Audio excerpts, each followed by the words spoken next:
Por acaso, vocês conhecem a história de Nossa Senhora de Guadalupe? Fica aí que eu vou contar brevemente para vocês.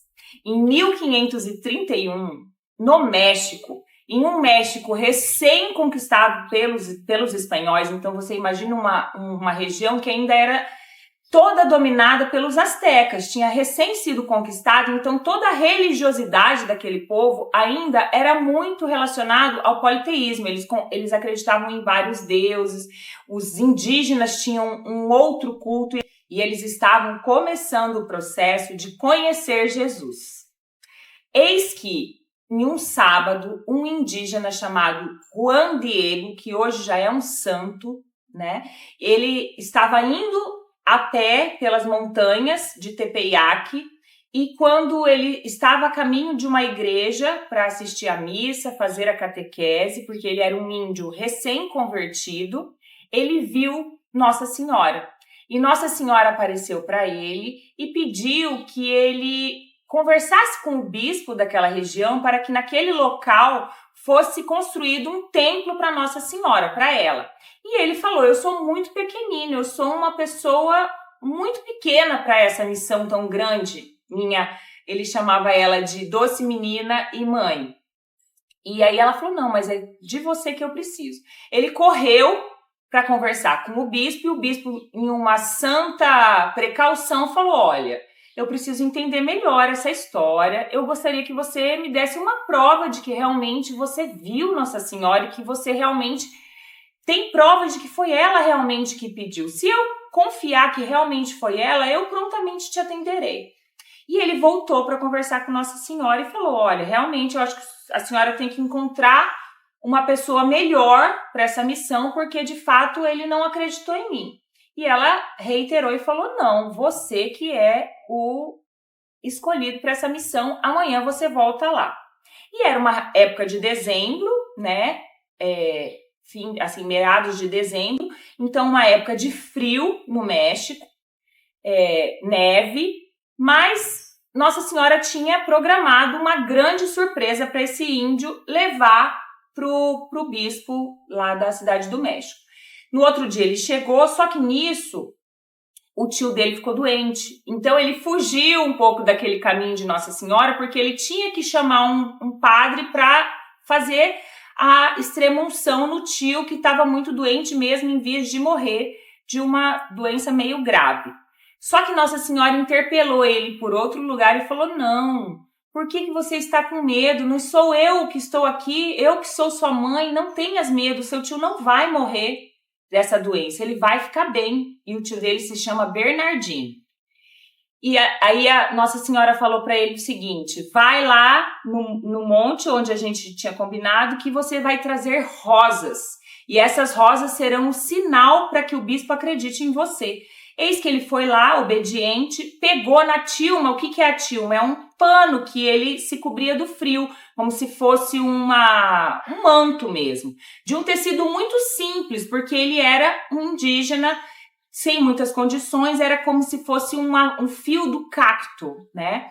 E aí ele foi, buscou rosas que, assim, já era por si só um milagre, porque aquelas rosas não dariam naquela época de inverno. Ele pegou todas as rosas em sua tilma e levou para a igreja para o bispo ver.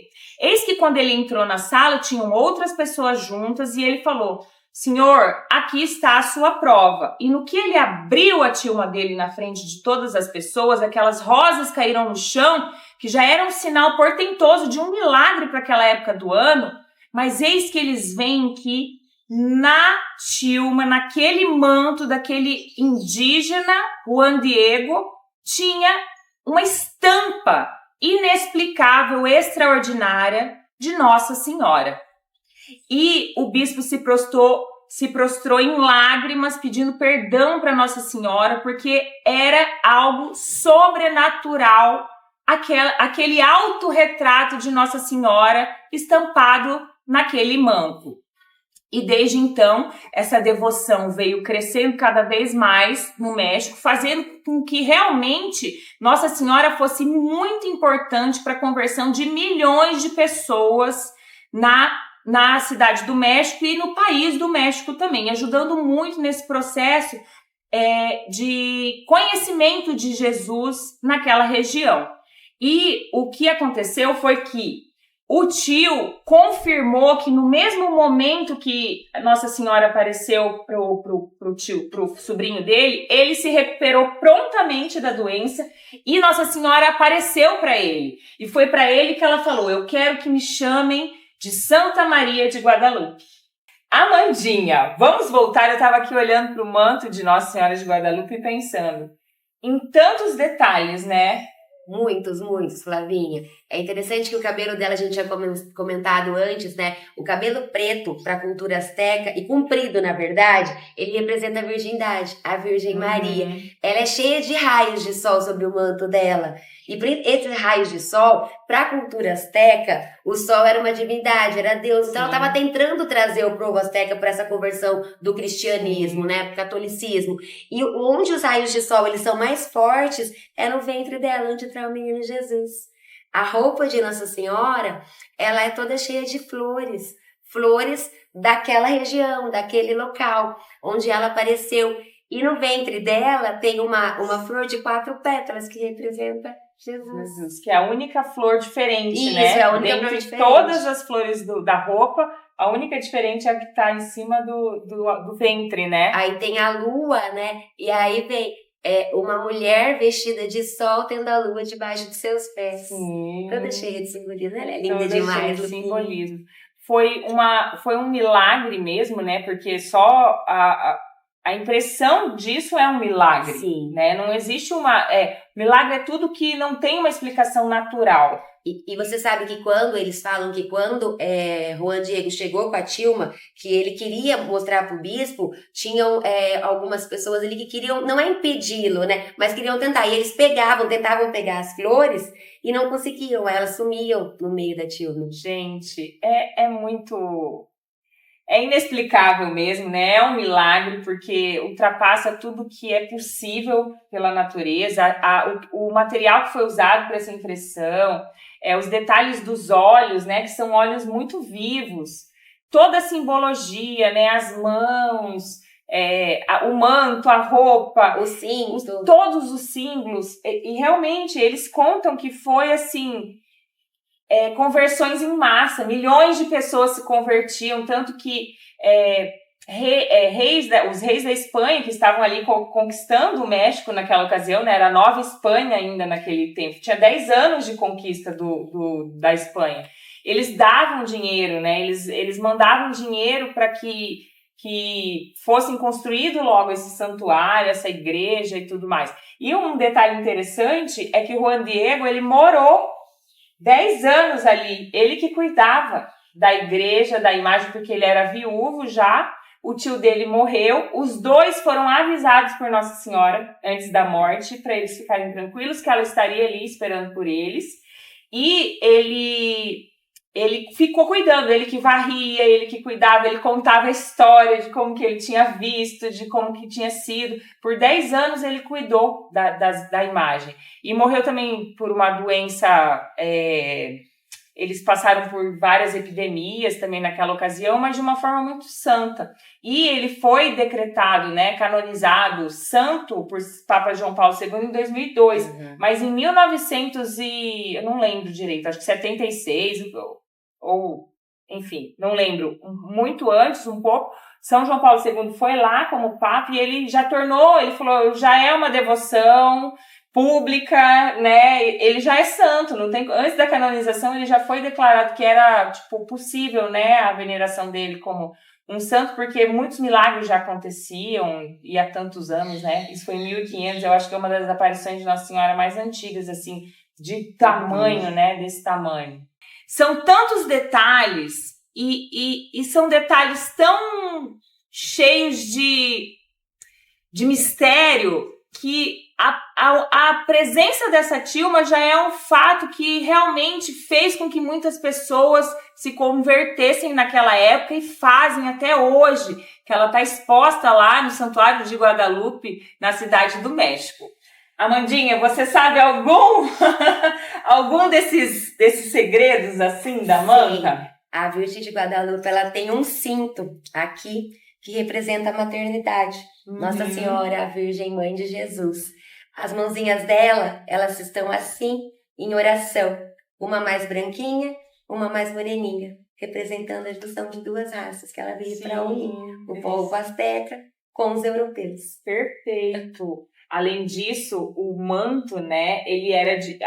As tintas que imprimiram esse manto já foram grandemente estudados e os especialistas falam que não é uma tinta de origem animal, nem de origem vegetal, nem de origem mineral. Não tem explicação aquela tinta que já dura mais de 500 anos, num tecido que era um tecido simples, feito assim, mais simples que um algodão. Eles falam que eram fios de fibras do cacto daquela região. Um tecido que geralmente dura 20 anos e já tem aí mais de 500 anos. E eles falam que uma obra de arte tão maravilhosa daquela não seria impressa num tecido porque ele tem um remendo bem no meio, né? Então, assim, eles falam, como que um artista faria isso num tecido com ainda um remendo no meio, né? Uma costura no meio. E ele tem 1,63 m, porque o manto, a tilma tinha, eu acho que 1,70 m. E a imagem toda tem 1,63 m, então realmente é uma imagem grande, né? E o manto azul, de um azul celeste esverdeado, lindo, né? Ele vem com estrelas, né? Isso. São 46 estrelas impressas no manto. Naquela época que ela apareceu, era solstício de inverno. Isso era a constelação da época da aparição dela. São as 46 estrelas. E ela tem uma cor mais morena, né? Que representa o povo asteca, os indígenas daquela região do México. E cabelo comprido, preto, né? E, além disso, o olho realmente dessa imagem, né, dessa impressão, ele foi amplamente estudado. E quando especialistas olhavam muito de perto com oftalmoscópios, que são aparelhos específicos para fazer essa avaliação, eles ficavam impressionados que realmente parecia um olho vivo, com córnea cristalino, com os reflexos de um olho que um olho vivo veria na luz. E quando eles fizeram ainda uma avaliação maior desse fundo desse olho, da retina, eles conseguiram ver de forma assim, eu acho isso muito extraordinário, a imagem que Nossa Senhora estaria vendo naquele momento. A presença de Juan Diego, do bispo, mais um padre que era o intérprete, porque o indígena, o Juan Diego, não falava espanhol, ele falava a língua deles lá, local. E então as rosas no chão, então assim, é muito impressionante todos esses detalhes que Nossa Senhora nos presenteou nessa aparição. Que no próximo encontro a gente possa finalizar esses dias de oração unidos a Jesus e unidos a Nossa Senhora e encontrar o nosso verdadeiro amor, a nossa verdadeira devoção, aquela que é a esposa do Espírito Santo e que tem muito a nos ensinar sobre amor a Jesus. Amém! Amém!